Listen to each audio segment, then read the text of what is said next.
इस वीडियो में हम रेशियो एंड प्रोपोर्शन अनुपात तथा समानुपात के बहुत ही इंपॉर्टेंट क्वेश्चन को सॉल्व करने का शॉर्ट ट्रिक सीखेंगे। इस वीडियो में हमने जितने क्वेश्चन लिए वो सारे क्वेश्चन रेलवे में पूछे गए थे। इस तरह के क्वेश्चन को बनाने का आज हम बहुत ही आसान तरीका सीखने वाले हैं, जिससे आप काफी कम समय में क्वेश्चन को सॉल्व कर पाएंगे। तो चलिए वीडियो को शुरू करते हैं। वीडियो को शुरू करने से पहले अगर आप हमारे चैनल पर नए हैं तो हमारे चैनल को सब्सक्राइब कर ले और बेल आइकन के ऑल पे क्लिक कर ले, ताकि आने वाले वीडियो का नोटिफिकेशन आपको मिलता रहे। अगर आप ये वीडियो फेसबुक पे देख रहे हैं तो हमारे फेसबुक पेज को फॉलो जरूर करें। ये हमारा पहला क्वेश्चन है। दो संख्याओं का अनुपात 5:8 है। यदि पहली संख्या में 40% की वृद्धि होती है और दूसरी संख्या में 15% की कमी होती है तो नया अनुपात क्या होगा। यहाँ पे क्या बोला गया है, एक संख्या है जिसका अनुपात कितना है, 5:8 है। तो 5 में क्या किया जाता है, मतलब पहला वाला जो संख्या है उसमें वृद्धि होता है 40% का, मतलब इसे कितना कर देंगे, 140 बटा में 100 कर देंगे, क्योंकि ये पहले 100% था, उसमें 40% का वृद्धि किए 140 हो गया। अनुपात का साइन लगाएंगे। ये जो 8 है उसमें भी हम क्या करेंगे, 15% का कमी करेंगे। 15% कमी मतलब ये पहले 100% था, इसमें से 15% कम होगा, मतलब 85 बटा में 100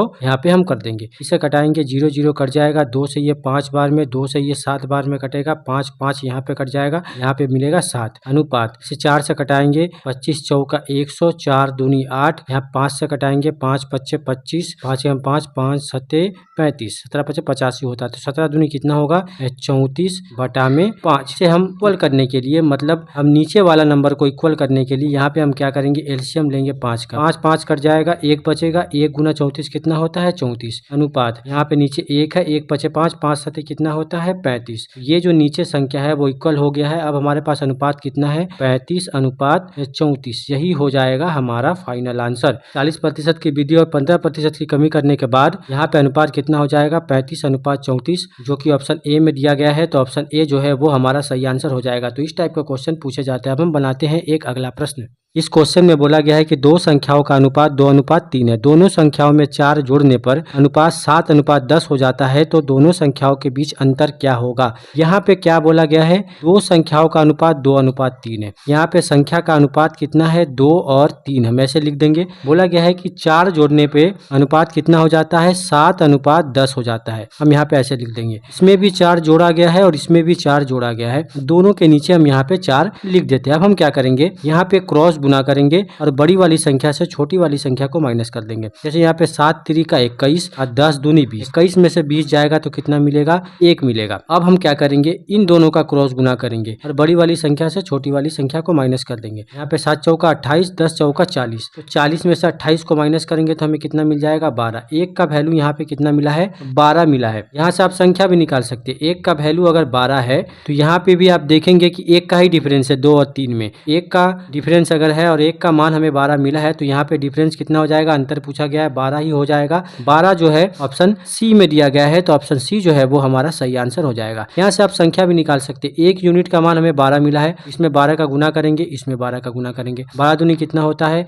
24। 12 तिहाई कितना होता है, 36। 36 में से अगर 24 को माइनस करेंगे तो हमें कितना मिलेगा, 6 में से 4 जाएगा 2, 3 में से 2 जाएगा 1, 12 ही मिलेगा जो हमने यहाँ पे निकाला था। यहाँ से आप संख्या भी निकाल सकते हैं, डिफरेंस भी निकाल सकते हैं और योगफल भी निकाल सकते हैं। ये बहुत ही आसान तरीका है ऐसे क्वेश्चन को कम से कम समय में सॉल्व करने का। तो अब हम बनाते हैं एक अगला प्रश्न।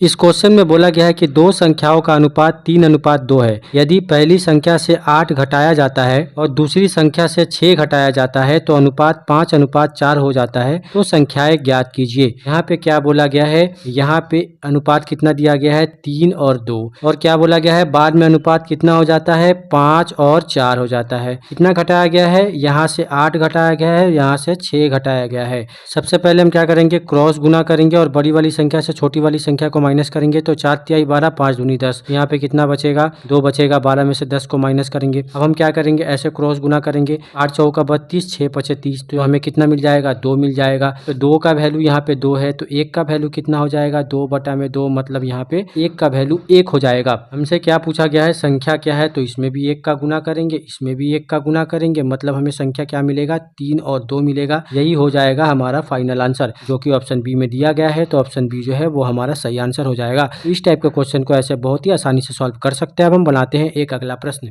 इस क्वेश्चन में बोला गया है कि दो संख्याओं का अनुपात 9:11 है। यदि इनमें से प्रत्येक संख्या में से 4 घटाया जाता है तो इनका अनुपात 7:9 हो जाता है, तो संख्याओं का योग कितना होगा। यहाँ पे क्या बोला गया है, दो संख्याओं का अनुपात कितना है, 9 है और 11 है। प्रत्येक संख्या में से 4 घटाया जाता है तो इनका अनुपात कितना हो जाता है, 7 और 9 हो जाता है। कितना घटाया जाता है, इसमें से भी 4 और इसमें से भी 4 घटाया जाता है। जब क्रॉस गुना करेंगे तो कितना मिलेगा, 9 9 81, 11 7 77। तो 81 में से 77 को माइनस करेंगे तो हमें यहाँ पे 4 मिलेगा। अब यहाँ पे क्रॉस गुना करेंगे, 4 9 कितना होता है, 36 और 7 चौका 28। तो 36 में से 28 को माइनस करेंगे तो हमें कितना मिलेगा, यहाँ पे 8 मिलेगा। 4 यूनिट का मान 8 है तो 1 यूनिट का मान कितना होगा, 8/4 मतलब 2 हो जाएगा। इसमें अगर 2 का गुना करे ये संख्या मिल जाएगा, इसमें अगर 2 का गुना करे ये संख्या मिल जाएगा। 9 दूनी कितना होता है, 18। 11 दूनी कितना होता है, 22। बोला गया है संख्याओं का योग कितना है, योग निकालेंगे। 22 + 18 कितना होता है, 40 हो जाएगा। यही हो जाएगा हमारा फाइनल आंसर, जो कि ऑप्शन बी में दिया गया है। तो ऑप्शन बी जो है वो हमारा सही आंसर हो जाएगा। इस टाइप का क्वेश्चन जो है रेशियो एंड प्रोपोर्शन, अनुपात तथा समानुपात से सभी तरह के कॉम्पिटिटिव के एग्जाम में बार बार पूछे जाते हैं। इस तरह के क्वेश्चन को आप ऐसे बहुत ही आसानी से कम समय में सॉल्व कर सकते हैं।